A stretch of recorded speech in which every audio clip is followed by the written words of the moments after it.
สบายดีทุกๆคนยินดีต้อนรับเข้าสู่พอดแคสต์ Bookie Channel และมื้อนี้พวกเราจะมาบอกเกี่ยวกับหัวข้อที่สำคัญหลายสำหรับนักเรียนปีสุดท้ายนั่นก็คือประสบการณ์การกะเกียมสอบเสงและการสอบหาเวียกนี่เป็น2เวลาที่ท้าทายเป็นพิเศษของการเดินทางเป็นนักเรียนของเฮา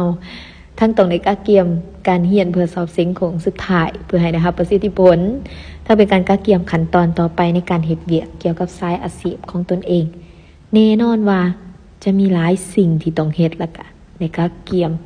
ฉะนั้นทุกคนลองมาฟังทริคแนะนำไปนำกันเลยเนาะเพื่อจะเป็นแนวทางมาสามารถช่วยเฮาผ่านพา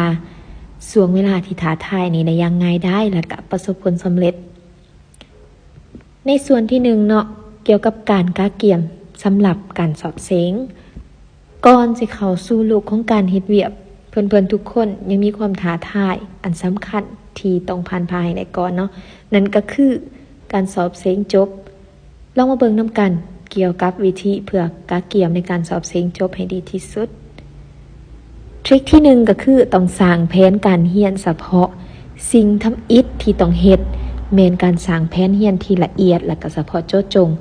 ถ้าเฮามีเวลาอีก 2-3 เดือนจนกว่าสิสอบเสงจังสิกะลองให้แยกวิชาเรียนที่จะทบทวนลงเป็นรายอาทิตย์หรือว่ารายวันเพื่อรับประกันว่าเฮาสิบ่หักโหมอยู่ในตอนท้ายของภาคเรียนแล้วก็อย่าสิปล่อยให้เวลามันผ่านไปจนกว่านาทีสุดท้ายเพื่อทบทวนคืนทุกสิ่งทุกอย่างเพราะว่าเวลาเฮ็ดแนวนี้มันบ่เพียงแต่สิสร้างความกดดันเนาะแต่ยังสิบ่มีประสิทธิผลอีกอย่างที่2ทบทวนโดยการนำใช้วิธีการที่มีประสิทธิภาพหนึ่งในวิธีที่มีประสิทธิภาพในการเรียนแม่นการใช้วิธีการโพโมโดโรเรียน25นาทีพักผ่อน5นาทีวิธีนี้ช่วยให้เฮายังคงโฟกัสกับบทเรียนและก็หลีกเลี่ยงความเมื่อยล้าเคียงคู่กันนั้นอย่าลืมทบทวนคืนบทสอบเสงเก่าและก็เบิ่งการสอนออนไลน์เพื่อเสริมสร้างความรู้ของเฮาเติมอย่างที่3การเรียนเป็นกลุ่มและการแลกเปลี่ยนความรู้การเรียนเป็นกลุ่มเป็นวิธีที่ดีเยี่ยมเนาะที่จะสามารถแก้ไขปัญหาที่ยุ่งยากที่เฮาพบอยู่ร่วมกันกับหมู่เพื่อนเพราะว่าเฮาสามารถสนทนาคำถามที่ยากแก้บทฝึกหัดและก็เรียนรู้จากกันและกันนี่บ่เพียงแต่สิช่วยรวบรวมความรู้เท่านั้นเนาะแต่ยังช่วยให้เฮาประหยัดเวลาและก็รู้สึกว่ามีความกดดันน้อยลงอย่างที่4ก็คือการดูแลสุขภาพและการออกกำลังกายการสอบเสงบ่เพียงแต่เป็นการแข่งขันเพื่อความรู้เท่านั้นแต่ยังเป็นการแข่งขันด้านสุขภาพและก็จิตใจอย่าลืมนอนให้เพียงพอ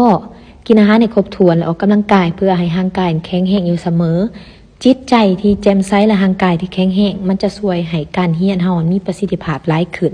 ต่อมาจะเป็นทริคเกี่ยวกับประสบการณ์การสอบหาเวียก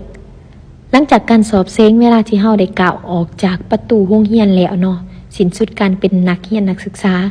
เกือบทุกคนจะประเสริฐหน้ากับความท้าทายที่สำคัญบ่น้อยเลยก็คือการสอบหาเวียกเฮ็ดงานทำดังนั้นวิธีการที่จะกะเกียมที่ดีสำหรับเวียกทำอิฐของเฮามีหยังแหน่ลองมาฟังแล้วก็คิดไปพร้อมกันเลยเนาะ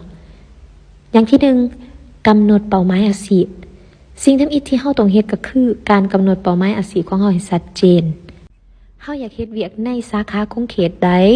เฮารู้สึกว่ามีความกระตือรือร้นในเวียกใดที่เหมาะสมกับความสามารถของเฮาการกำหนดเป้าหมายมันจะช่วยให้เฮาสุมใส่โอกาสเวียกที่เหมาะสมแล้วก็เฮาจะบ่ได้หลงทางเนาะอันที่2ปรับปรุงอัปเดตและก็ประกอบ CV หนึ่งในปัจจัยสำคัญสำหรับเฮาที่จะมีคะแนนในสายตาของนายจ้างแม่น CV ที่น่าประทับใจให้มั่นใจว่า CV ของเฮาหันสามารถแสดงให้เห็นอย่างชัดเจนความสามารถของเฮาผลสำเร็จทางวิชาการและก็ประสบการณ์การฝึกงานเนาะตัวนี้ถ้าว่ามีโดยเฉพาะและอย่าลืมเขียนเป้าหมายการเฮ็ดเวียกที่ชัดเจนดังนั้นแล้วนายจ้างสามารถเห็นได้ว่าเฮาหันมีเป้าหมายและก็ทิศทางในการเฮ็ดเวียกของตนเอง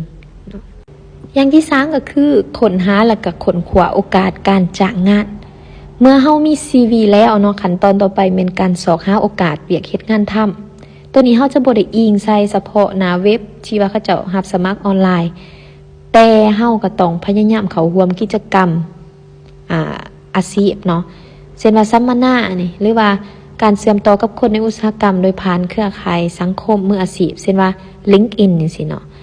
โอกาสเวียกเฮ็ดงานทำบางครั้งหั่นมันก็มาจากความสัมพันธ์ที่ว่าเฮาสร้างไว้ล่วงหน้ามาก่อนต่อมาอย่างที่ 4 การกะเกี่ยมสำหรับการสัมภาษณ์เวลาเฮาถูกเชิญไปสัมภาษณ์อย่าลืมกะเกี่ยมให้ละเอียดเนาะสอบหารายละเอียดเกี่ยวกับบริษัทวัฒนธรรมของบริษัทหรือว่าองค์กรเช่นเดียวกันกับความต้องการเฉพาะของตำแหน่งที่เฮากำลังสมัครนั้นฝึกตอบคำถามสัมภาษณ์ทั่วไปเช่นจุดแข็งของเจ้าแม่นหยังจุดอ่อนของเจ้าแม่นหยังประมาณนี้แล้วก็กะเกี่ยมคำถามที่ฉลาดเพื่อถามนายจ้างขึ้นเนาะการกะเกี่ยมที่ดีมันจะช่วยให้เฮามีความมั่นใจหลายขึ้นในเวลาที่ว่าเฮาไปสัมภาษณ์ต่อมาแม่นจะเป็นทริคในการแนะนำสำหรับนักศึกษาปีสุดท้ายซึ่งกี่ก็อยากมาแบ่งปันบางอย่างสำหรับนักเรียนปีสุดท้ายเพื่อให้พวกน้องๆเนาะสามารถผ่านช่วงเวลานี้ได้อย่างราบรื่นและก็ประสบผลสำเร็จทำอีกคือเฮาต้องเชื่อมั่นในตัวเองเพราะว่าช่วงสุดท้ายนี้จะเป็นช่วงที่ว่ามีความท้าทายหลายแต่อย่าลืมว่าความยุ่งยากมันสามารถเอาชนะได้ถ้าเฮามีการเตรียมพร้อมที่ดีขอให้อดทนพยายามให้ดีที่สุดอย่าย่านที่จะเรียนรู้จากความผิดพลาดอันที่ 2จงรักษาแผนการสร้างนิสัยเฮ็ดเวียกที่มีแบบแผนเสมอทุกสิ่งทุกอย่างในชีวิตบ่ว่าจะเป็นการสอบเสงหรือว่าการสอบเวียกเฮ็ดงานทำมันก็ล้วนแต่เรียกร้องให้มีการกะเกี่ยมและก็จัดตั้งปฏิบัติเนาะถ้าเฮามีแผนการที่มันชัดเจนเฮาจะบ่รู้สึกสับสนหรือว่าหลงทางเนาะสุดท้ายแล้วอย่าลืมรักษาสุขภาพและก็จิตใจของเฮาต้องผ่อนคลายและก็สอกหาความสุขในกิจกรรมนอกการศึกษาและก็การเฮ็ดเวียกขอเพียงแต่สภาพจิตใจของเฮามัน